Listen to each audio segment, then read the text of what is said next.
मैं ना एक ऐसी लड़की थी जो जोश जोश में स्टडी स्टार्ट करती थी। एक बढ़िया सा टाइम टेबल बनाना, अपने गोल सेट करना, फिर सोचती थी बस अब तो मैं समझो एग्जाम क्लियर ही कर लूंगी। बट फिर जैसे ही 2-3 दिन निकलते थे वैसे ही सब टफ लगना स्टार्ट हो जाता था।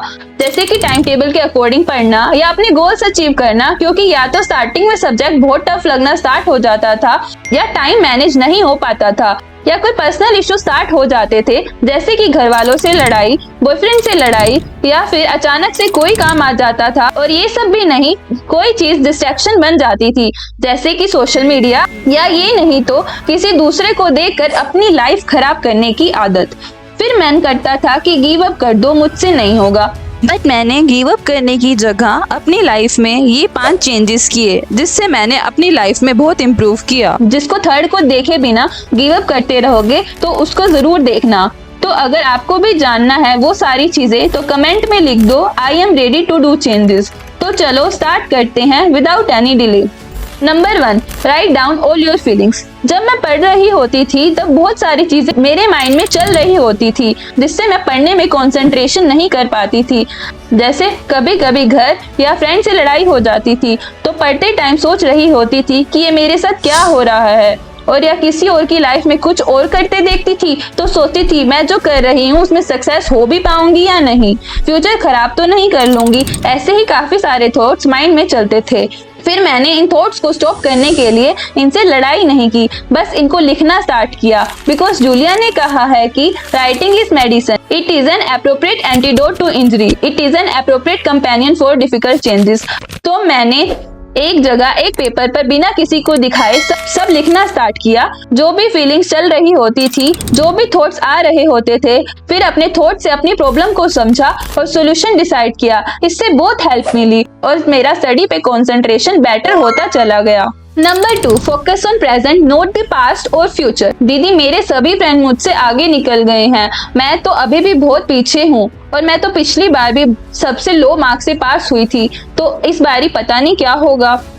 देखो तुम अब इस सिचुएशन में खुद से पूछो कि तुम्हारे पास टाइम मशीन तो नहीं है ना, कि या तो पास्ट या फ्यूचर किसी को भी चेंज कर पाओ।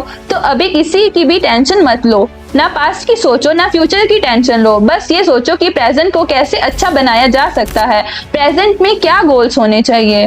Because thinking about past will bring you tears and thinking about future will bring you fears.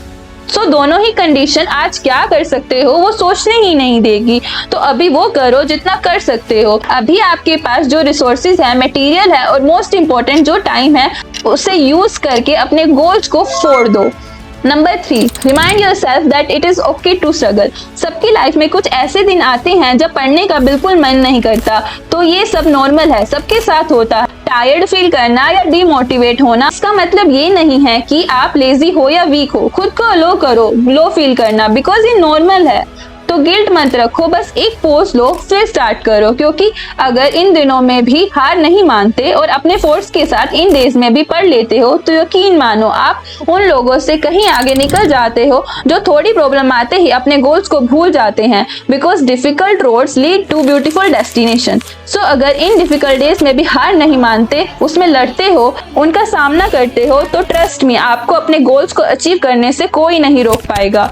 Number 4, talk to someone you trust. Many times ना कुछ ऐसा होता है लाइफ में जिसका सोल्यूशन हमें खुद नहीं समझ आ रहा होता। मोस्टली मैंने ये फील किया है, जिस प्रॉब्लम में हम होते हैं वो प्रॉब्लम हमेशा हमें बड़ी लग रही होती है, जबकि हम अगर ऐसे ही प्रॉब्लम अपने किसी दोस्त की सुनते हैं तो हमें हंसी आ जाती है या फिर उसका सोल्यूशन बहुत ईजिली देख पा रहे होते हैं। तो ऐसे टाइम में कोई ऐसा फ्रेंड या फैमिली मेंबर चाहिए होता है जो आपको बिना जज किए बस आपको सुन ले। Because there are many ways of getting strong, sometime talking is the best way. जो भी थॉट चल रहे हैं शेयर करने से आपके मन से जो वो बोझ होता है वो निकल जाता है। स्पेशली बॉयज के साथ ऐसा होता है, सब अंदर रख कर चल रहे होते हैं बट फिर वो जो थॉट्स होते हैं वो आपको फोकस करने नहीं देते। तो इससे अच्छा है आप किसी को शेयर करो, ऑनलाइन या ऑफलाइन, जहाँ आप कंफर्टेबल हो। निकाल दो सब चीजें अंदर से और फिर लिखो अपनी एक new story. Number 5, remind yourself why you started. जब हम पढ़ना स्टार्ट करते हैं, स्टार्टिंग में हम गोल्स बनाते हैं, अच्छे से सोचते हैं कि ये करूंगी तो ये बन जाऊंगी और ऐसे लाइफ चेंज हो जाएगी या जो चाहिए वो मिल जाएगा। बट स्टडी वन डे की प्रोसेस नहीं है, ये काफी दिनों की एक लॉन्ग प्रोसेस है। इसीलिए जो हम स्टार्टिंग में सपने देखते हैं वो हम पढ़ते पढ़ते थोड़े टाइम बाद भूलने लगते हैं और गिव अप करने की कोशिश करते हैं। तो जब भी मन कर रहा है गिव अप करने का तो सोचो क्यों स्टार्ट किया था ये सब। बार बार अपने ड्रीम्स को खुद को याद दिलाओ, अपने गोल्स को लिखो और जब भी मन करता है गिव अप करने का उन्हें पढ़ते रहो। अपने आप तुम्हारी मोटिवेशन वापस आ जाएगी, क्योंकि ये तुम्हें याद दिलाएंगे कि आज के एफर्ट्स बहुत इंपॉर्टेंट है आने वाले फ्यूचर के लिए।